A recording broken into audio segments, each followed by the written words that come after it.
Hello again guys, welcome back to the channel. This is Comic Kid here again, and today we will be looking at 10 underrated Marvel stories. Now this is just my opinion, these are just some stories that I feel go a little under-recognized.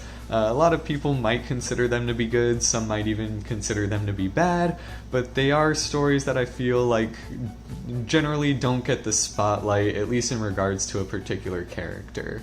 Obviously, a lot of these might not be the strongest recommendations I have for you, but they are ones that I definitely think y'all will like and appreciate, and so on and so forth. So we're going to kick things off. They're in alphabetical order, but no other order besides that. I'll tell you what I like about it, dislike, and go from there. As always, be sure to let me know what you guys think down in the comments, and if I get enough requests or acknowledgements, I might even do a part 2. But here we go. So to start things off, we have Daredevil End of Days. This is by Brian Michael Bendis and illustrated by David Mack. This is the official finale to Bendis' run, and it's a lot like Daredevil's own Dark Knight Returns story. It follows on in, we'll say, older version of the character, but essentially the story is that Matt Murdock is dead. Following a fight with Bullseye, he had a very public death, and all of a sudden this other Daredevil starts showing up, and it's everyone's not sure if it's the same one or a new one or whatever it may be, but it's actually a really cool in-depth look at the character, and there's a lot of great stuff to appreciate about this story. A lot of other great guest Marvel appearances, and also a lot of great twists, turns, surprises, and so on. So it really is a great finale to everything Bendis already did with the character, even though it is technically separate from the rest of the run. And as much praise as Bendis' run already receives, I really feel as though End of Days is one of the highlights of it. So if you like what he did during the main comic, I would definitely recommend checking that one out. Now next up we have Deadpool, #1 by Daniel Way. I know a lot of you guys probably really like Deadpool, and it's like, how can you not? But I do feel like a lot of people start with the Brian Posehn, Jerry Duggan run, and they tend to skip over the Daniel Way run. This is the start of the Secret Invasion arc, and it actually shows a pretty unique side to Deadpool, especially in how smart he can actually be at times, even though it may not always seem like it. Essentially a bunch of Skrulls show up during the Secret Invasion arc, and they kidnap Deadpool, wanting to use his body to turn a bunch of their own soldiers into super soldiers who are invincible like Deadpool.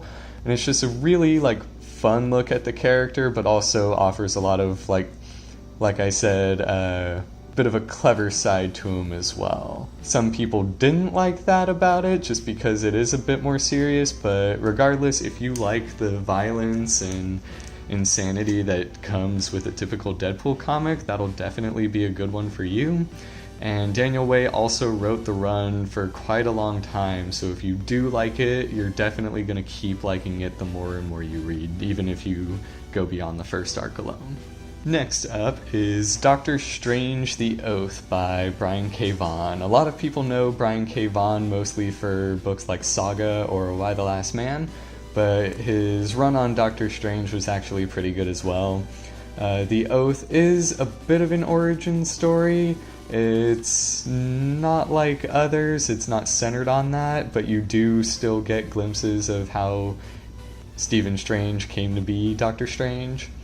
But in general, it's just a nice, fun, simple 5-part story. I wouldn't call it one of the best Doctor Strange stories out there, but it is a great place to start with him as well. The Jason Aaron run that kicked off with one of the Marvel Now events is also really good. But for those who want kind of something a little more sample-sized, this is going to be a great choice. A lot of what Vaughn did in this series ended up finding its way into the movies.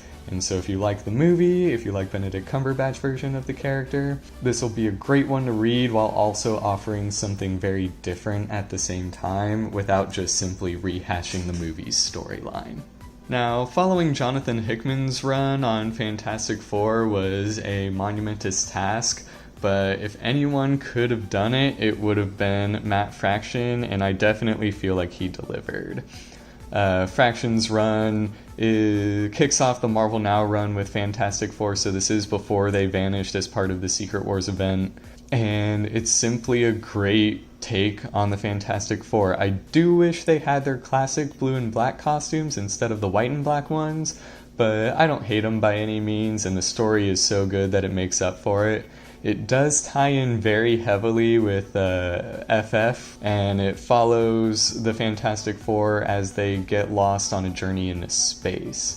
And they were supposed to be gone for only like 4 minutes or so, and eventually they came back much later than they were supposed to be, and so Reed Richards put together a makeshift Fantastic Four as part of a contingency plan, and that's where the FF title comes in. Volume 1 here actually consists of both Fantastic Four and FF, just because they do tie so closely together, but eventually the titles do split off into their own separate things. So technically, you do need to read 2 books, and that is a downside, but I do promise you it's worth it. It is definitely one of the better Fantastic Four storylines, and as much praise as Jonathan Hickman's run gets and deserves, a lot of people tend to overlook the Matt Fraction stuff just because it was at a time when the Fantastic Four definitely weren't as popular, both on the Disney side and like as far as the movies go.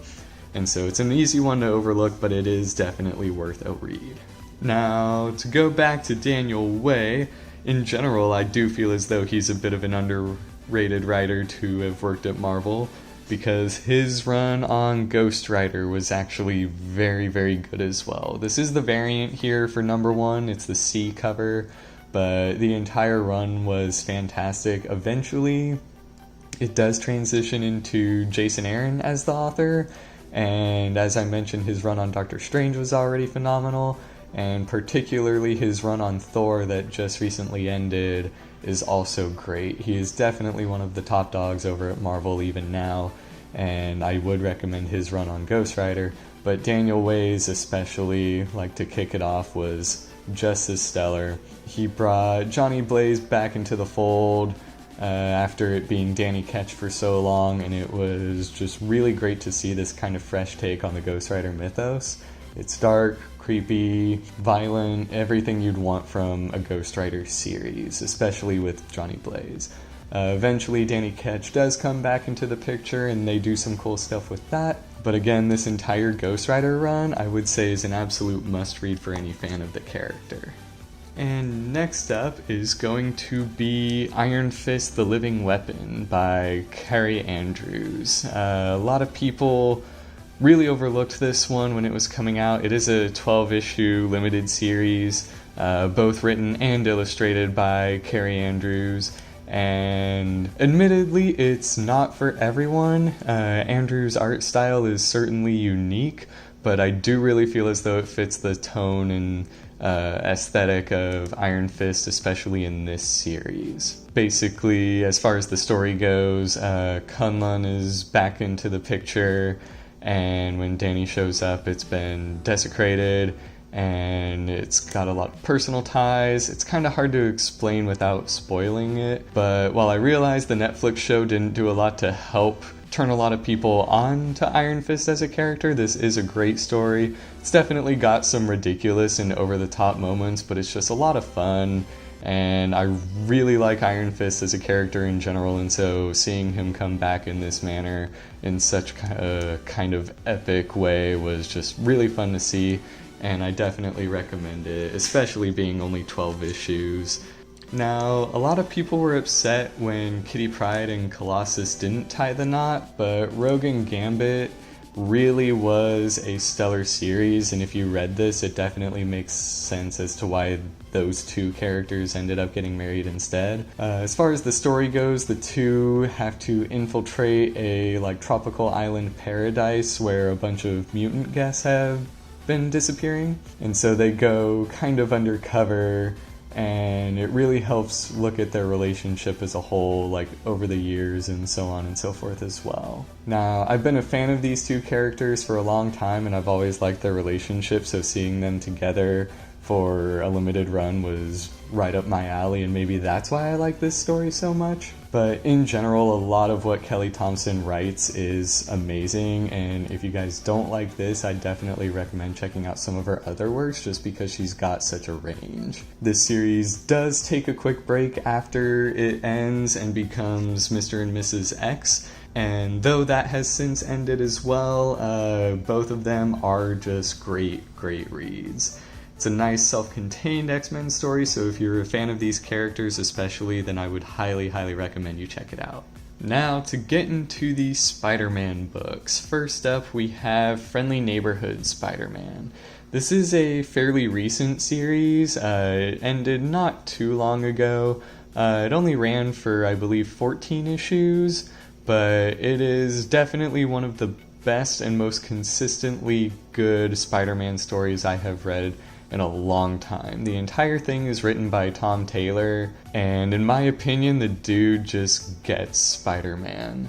There were several moments throughout this series where I just kind of felt like crying just because it's that good, or even just like, I don't know how to describe it. It's just such a well-told Spider-Man story. I did think that the first and last arcs were the weakest ones in the entire arc, or run rather, but everything in the middle and the first issue and last issue especially are such high notes for Spider-Man in general that I would definitely consider this to be an essential read for any fan of Spider-Man. With that in mind, it doesn't do anything too groundbreaking as far as the character's history goes. Some people might disagree with me on that, especially in what they do with Aunt May, but I mean, it's still an essential Spider-Man story in my opinion. It's just so good. It really hones in on the little moments throughout the character and like his relationship with the citizens of New York overall. And so I would definitely recommend Friendly Neighborhood Spider-Man. Now, next up is a story I know a lot of people are going to disagree with me on, and that'll be SpiderMan Reign. Now, a lot of people had a problem with this series and mostly how Mary Jane dies. This is once again by Kari Andrews, who did the Iron Fist book that I mentioned earlier. And like with Daredevil End of Days, this is kind of a Dark Knight Returns story for Spider-Man. It's centered on an older Peter Parker in a New York that has since outlawed superheroes, and things get to a point where he is forced out of retirement. Now, personally, I had absolutely no issue with how Mary Jane died in this story. In my opinion, it makes sense. A lot of people, I think, look too much into it and tend to hold that one small thing against the entire story.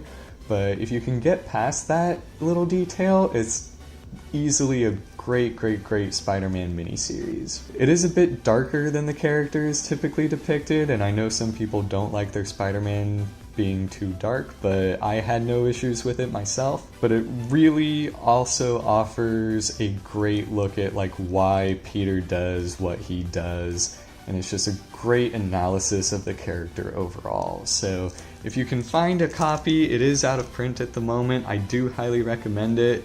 Not everyone is going to like that one, but personally I really feel like it deserves more attention and more praise than it actually got. Now, last but certainly not least is X-Men First to Last. This story is by Christopher Yost and illustrated by two different artists. It follows both the First Class team and the current lineup of X-Men at the time.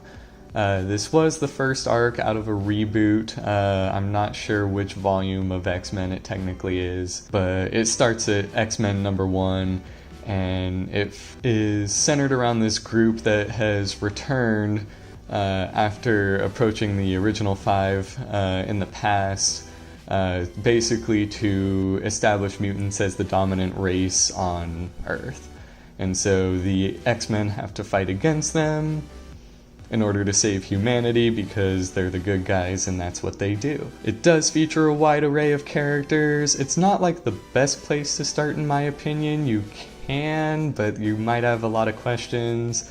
and you might not be sure exactly who's who, but it is a great, fun read overall.